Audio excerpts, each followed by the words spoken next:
용담댐은 진안에만 있는 친환경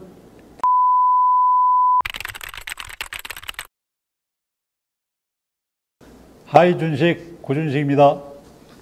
구독, 좋아요 꼭 좀 눌러주세요. 제가 처음 유튜브 시작할 때 왜 구독, 좋아요 누르는지 몰랐거든요.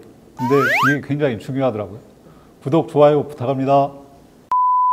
급하게 한번 저희가 스튜디오를 모셨습니다. 그게 이제 제가 며칠 전에 KBS 1에서 하는 그 시사 프로그램 시사를 보고 이거는 제가 돼야 되겠다.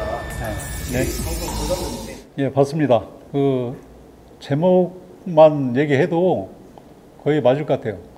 전환과 성장이잖아요.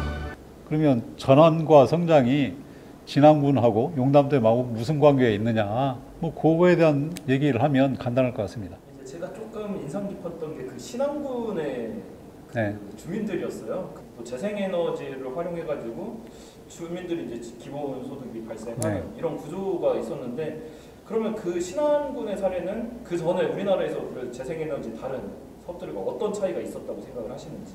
결국에는 그 활용 가능한 자원을 발굴해내고 그 자원을 이용하는 거잖아요. 신안군은 폐염전을 활용해서 재생에너지를 생산에 참여를 한 것이고, 진안군도 결국에는 용담댐 호소면을 이용해서 수상태양광을 해서 기본 소득을 만들자는 거잖아요. 그래서 아마 그런 사례에서 보면 그 각자 지역이 가지고 있는 자원을, 무엇이 자원이냐, 우리가 활용 가능한 자원이, 그런 자원의 개념으로 접근하는 거죠.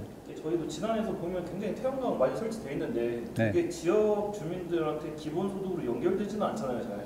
요즘에는 소자본을 가진 사람도 재생에너지를 통해서 전기를 생산할 수 있으니까.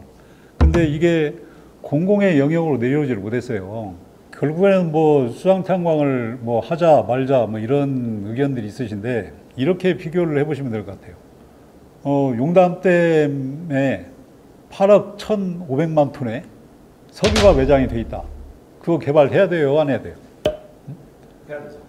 그러면 용담댐을 활용해서 수상태양광을 해서 우리 지역 주민들이 기본 소득을 만들어낼 수 있다고 하면 그거 해야 됩니까, 안 해야 됩니까? 해야 되죠. 근데 일부 뭐 반대하시는 분들이 뭐 환경 피해나 경관 피해 뭐 이런 것들을 우려하시는데, 뭐 타당한 지적이죠. 근데 아마 국내에 그런 피해 사례가 보고된 바는 저는 없다고 보거든요. 그래서 앞으로 이 재생에너지 부분을 공공의 영역으로 끌어들이는 것들, 지금 이제 신안의 사례가 아마 그런 성공 모델이라고 봅니다.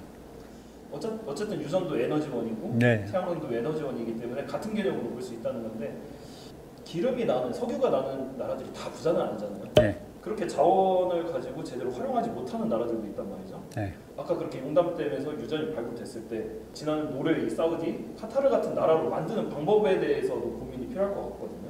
전환과 성장 얘기를 했잖아요. 중요한 것은 이 성장의 몫을 누가 가져가는 거잖아요. 자본가나 사업가가 이 성장의 몫을 다 가져가 버린다고 하면 굳이 용담댐에다가 수상태양광을 설치할 이유가 없잖아요. 결과적으로 보면 전환이라는 과정을 통해서 성장의 몫을 누가 가져가느냐는 부분들인데, 에너지 전환을 통해서 우리가 할 수 있는 부분들이 소득만 있는 게 아니에요. 사실은 일자리도 창출이 되고 많은 부가적인 사업체들이 또 우리 지역 내에 유치될 수 있는 거거든요. 우리 지역에 아마 그런 일자리와 그 부가 서비스를 통한 사업체가 들어오는 이런 부분들이 선순환 구조로 된다고 하면 아마 반대하는 사람 있을까요? 저는 없다고 생각합니다. 태양에너지 하면은 효율에 대한 문제도 이야기를 하잖아요. 예. 실질적으로 그럼 진안 국민들이 얼마나 또 쓸 수 있는 에너지가 이제 또 생산이 되는지, 그리고 용담댐도 저희가 뭐 전체를 다 덮을 수는 없으니까 그런 규모들, 이제 태양광 설치가 가능한 규모들에 대해서도 혹시 알고 계시는 분 있으신가요? 용담댐 호수면 전체 물이 차 있는 지역이 있잖아요. 그게 한 32.4 평방킬로미터 정도 된다고 해요. 그 면적의 20%까지는 태양광을 깔 수 있다고 하니까 20메가와트짜리 발전소 28개 정도를 할 수 있다고 얘기를 합니다. 진안 국민들한테 월 58만 원 정도 할 수 있는 양이라고 하거든요. 어마어마한 양이죠. 이제 이제 지난번 초입에 들어가기 전에 농공단지가 좀 조성이 돼 있잖아요. 예. 네, 거기도 그렇게 지금 활성화돼 있다고 볼 수가 없는 상황이고, 그러면 당연히 이제 그 정도 규모면은 이게 설치를 하고 난 다음에 좀 기대되는 일자리들이 어떤 것들이 또 있을까요? 이게 그 화석연료를 생산하는 거하고 재생에너지를 생산하는 것은 다르다고 보거든요.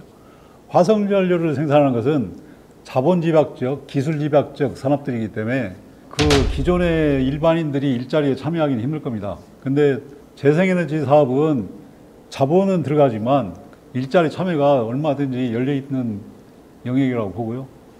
우리 지역 주민들의 입장에서 보면 재생에너지를 유지, 보수, 관리하는 일자리가 또 생기는 거거든요.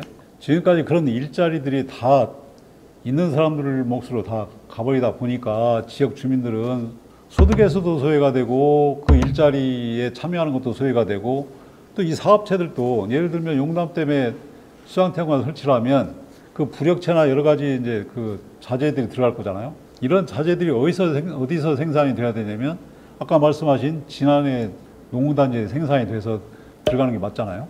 그래서 그렇게 하면 사람들이 또 유동인구가 생기고, 그러면 또 새로운 또 서비스업이 또 생기고, 그런 선순환 구조들이 외국에도 많이 있다고 알고 있습니다.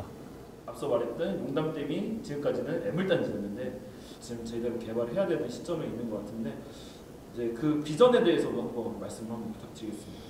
요즘 이제 무주 장소와 비교해서 진앙군이 훨씬 더 낙후됐다고 어른들이 많이 말씀하시거든요. 그런 때에 뭔 한가하게 용담댐 얘기를 하고 있냐 이런 말씀들을 하시는 분도 계십니다. 그런데 우리가 잘 먹고 잘 살기 위해서 우리가 어떤 자원을 이용해서 잘 먹고 잘 살 수 있는지는 우리가 그런 질문을 던져봐야 되잖아요. 다시 한번 말씀드리면 전환과 성장의 시대, 에너지 전환이 전기로 전환되는 시대, 그리고 전기를 누가 생산을 할 거냐는 문제잖아요. 화석연료는 자본 집약적이고 기술 집약적 산업이기 때문에 일반인들이 참여할 수 없지만, 재생에너지 사업은 얼마든지 소규모 자본을 가지고도 또 자본이 없어도 전환과 성장의 몫을 우리 지역 주민들이 가지고 갈 수 있다. 그런데 중요한 것은 그렇게 설치할 수 있는 장소가 아무한테나 다 있는 게 아니잖아요. 용담댐이 장수군에도 있고 무주군에도 있는 게 아니잖아요. 진안군에 있는 용담댐이고 진안군이 활용할 수 있는 자원을 가지고 있는 거잖아요. 그래서 용담댐을 우리가 활용 가능한 자원이라는 인식만 있다고 한다고 하면 어떻게 전환과 성장의 몫을 만들어 갈 거냐, 그 부분은 해답은 나와 있다고 봅니다.